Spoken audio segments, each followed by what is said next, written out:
Okay, I'm sorry.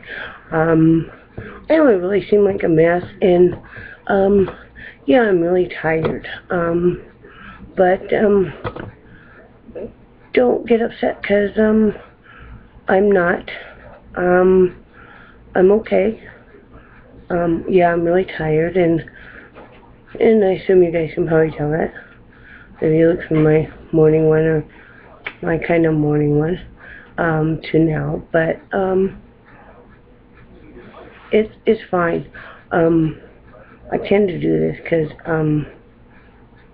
I don't like to overwhelm my husband with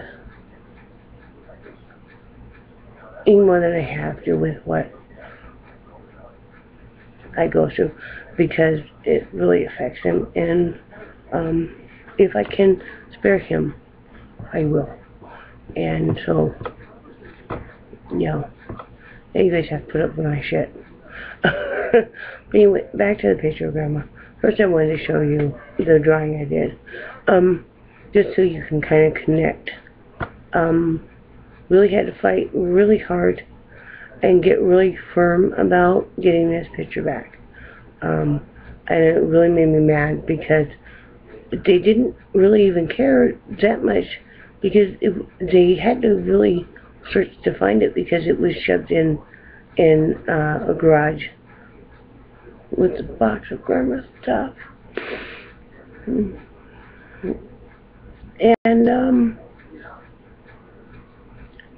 you know,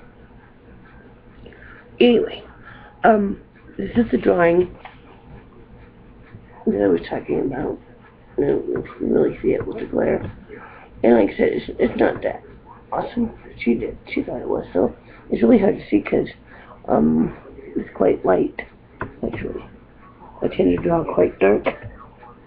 But this one was a drawing of love, and so I was able to not draw so dark. And you'll probably not be able to see the detail.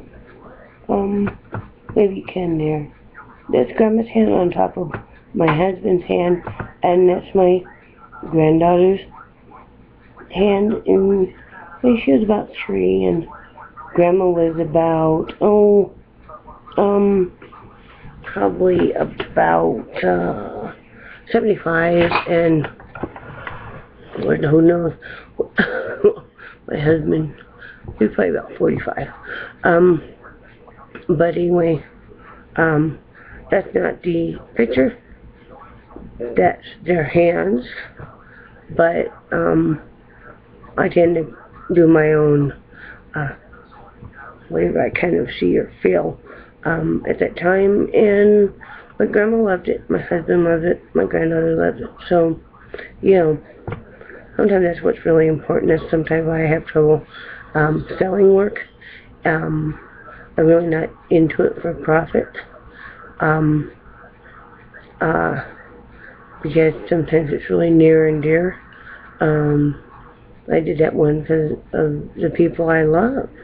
But anyway, when Grandma was needed to go, and she was trying to hang on. She had fallen and really has some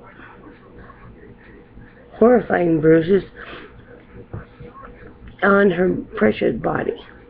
And also she had sustained some kind of a fracture in her legs. And what it was is the assisted living facility she was living in was not watching what she ate, and she was malnourished. We didn't catch it. I wish to God we had, but Grandma really hurt. Grandma really hurt. She missed. She felt very isolated. You know, her husband had died right after we got married. I only met him once, and then, you know, a few minutes later, it was not expected, and all of a sudden he was just gone. You know, and to go that long, and you know, she was in an elderly age, and quite honestly, she really didn't know anybody that she had grown up with or anything in her children. I'm so sorry, Grandma, that they didn't take time.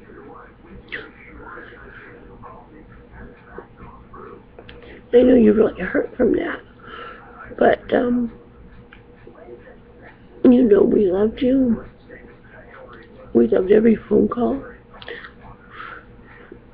That's why I didn't mind writing you those handwritten letters, because I knew you loved them, and I didn't care when you couldn't write them back, because I knew where your heart was.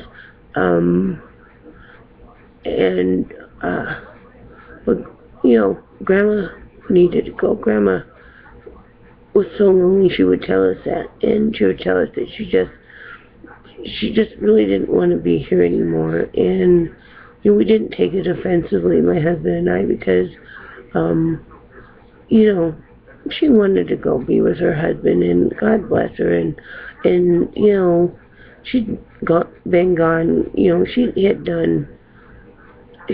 had accomplished her life, and who are we to be selfish that she would like to go be with her husband and not feel so lonely and displaced. I mean, you know, we as a society often don't really care about our elderly anymore, and we, you know, we should. And I don't know why I connect with that. So Grandma was, you know, in the hospital really struggling, and I had seen her the night before and spent some time with her, and I knew that was the last time I was going to make that connection with her. But she looked deep in my eyes, and she couldn't speak. She didn't need to speak.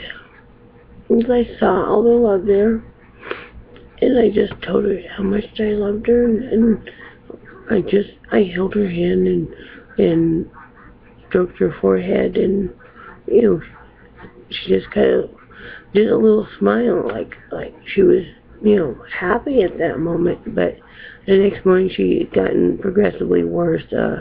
They kept telling her she was getting better, and we kept saying no, she's not. And you know, because she just seemed to deteriorate every day. And you know, so funny, they admitted that no, she had some kind of a massive infection inside of her. And did we want to go ahead and treat that, or did we want to let her go ahead and go?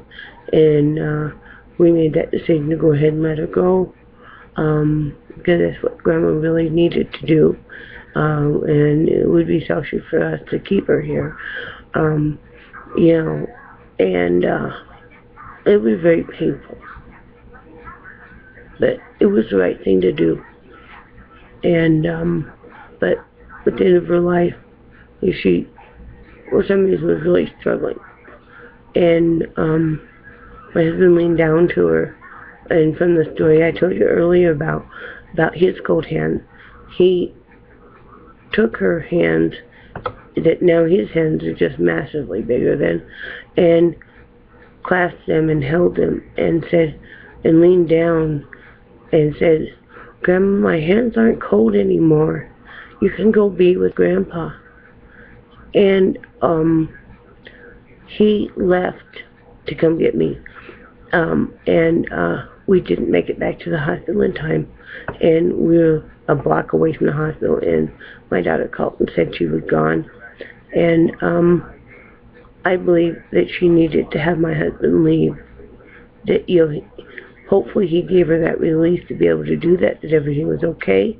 Go ahead and go, you know. And he gave her the best gift he could give her. And that maybe she needed to have him leave the hospital so she could do that, because I've seen that in many cases when I worked in hospice, is that a person sometimes needs to know that person is not right there, so they can exit. Some people need to be held really close, but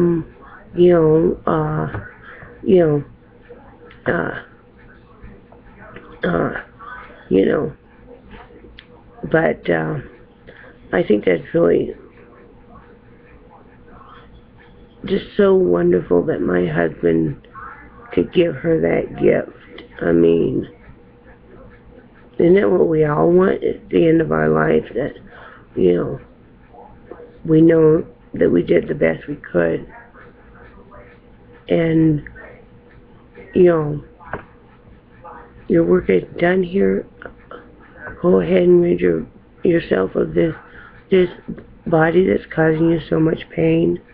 And, you know, go up to where, you know, or wherever, however you believe, even if you don't believe in that, but, you know, release yourself. But Grandma, wow. I've really been missing her a lot lately. I always miss her, but I guess maybe because it's the 1 year. But, you know, I just really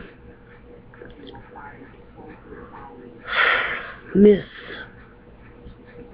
her, and everybody said she was so broke. I mean, they would all go up to her room in the facility, and they were bickering over stupid things like a mini refrigerator. I mean, come on. A mini refrigerator? I mean, why do people fight it? I mean, I got what I want, and I asked for one thing, and that was Grandma had a cup that she kept her manicure stuff in, and you know, we really connected very tightly over that, and you know, 'cause I could do that for her, and she was very proud of her nails. She didn't want them painted or anything. She just wanted them to look nice, and I didn't even, and I asked for the cup and the files and stuff that were inside of it. Some of them had been packages that we just bought her that we didn't get to use on her, and I just I'm weird that way. I kind of want a connection with somebody in that manner. I'm not looking for anything monetarily. I would rather have something personal to remember them by. But I asked for that, and you know, nobody had a problem with it. Nobody. And I got home, and it sat for a couple of weeks, and then I was at one day, and I realized, because I've always stared at this cup and thought it was a cute little snowman, and I always thought it was really cute. And then it finally dawned on me that it was from, we'd gotten her a hot chocolate set, you know, at Christmas. You know, they have those, and we got her one that was just one mug and all the goodies in it. She kept the cup. I didn't know that. And that was the cup. And she loved that. It's like when we took her out one time when we were down there for lunch. And, you know, Grandma couldn't walk because Grandma had always had bad hips, and she'd had a hip replacement, and it didn't work very well. And so then she was in a wheelchair, and she never complained of a single bit. But we took her out to lunch, and my husband said that's the first time he ever felt like his grandma wasn't paying attention, because it was like she and I were talking, we forgot he was there. We didn't mean to, but and we laugh about that. But and then she had told us about a story of a sweater she used to have that she really loved, and I just wanted to go to JCPenney and just see if I could possibly get one. It would be similar, and it took quite a long time, and you know, I'm like overjoyed I find this sweater. I'm like, sure, Grandma's not gonna really like it. And the sales lady said, well, those aren't in fashion right now. They were button down, you know, simple sweater. And I said, I pointed to Grandma and I said, I don't really care if it's in fashion or not. I really want to get her this. And anyway, I found one, and trying to sneak in paying it, because, you know, Grandma didn't have much, and neither have we, but, you know, if you can pay it, you know, if you can do something nice for someone, paying it. And she is just raising Cain about, I'll have to finish it, and the next one will be the very last video. You'll be glad.